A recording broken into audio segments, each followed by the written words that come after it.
Hi guys! Welcome back again to my channel. So in today's video, unboxing na naman tayo guys. So eto nga, isi-share ko lang sa inyo yung nabili kong wallet, coin purse, dito sa TikTok. Yes, kasi uso mga bilihan ngayon sa TikTok guys. Ang gaganda din at mga mura naman talaga. And yung iba, pero may mga free shipping pa, ang daming vouchers to choose from compare sa Shopee.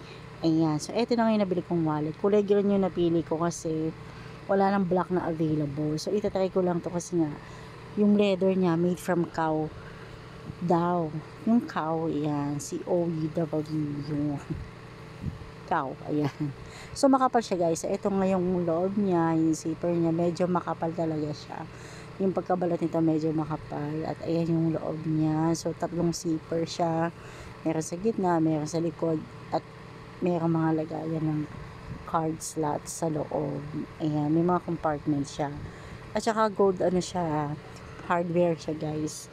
Gold hardware siya. Kaya type na type ko kasi nga mahilig naman ako sa gold. Ayan. So, ayan siya kung titignan niyo sa loob.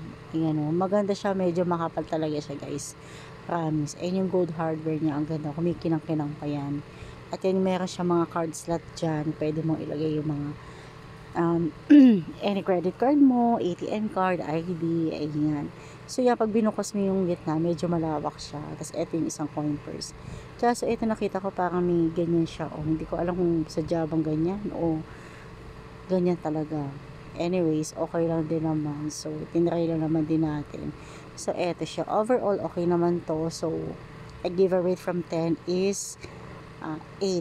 Ayan. At may pa-freebie siyang ganito guys. Hindi ko alam kung para saan. Baka pang sabit sa bag. Pero overall impact okay naman to. And recommended ko naman. Highly recommended ko naman to sa inyo guys. Kasi nga makapal yung balat niya.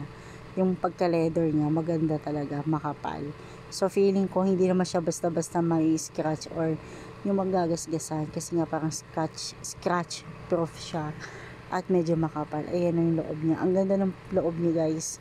At saka nagusto ko dito, may key holder siya sa loob. Ayan.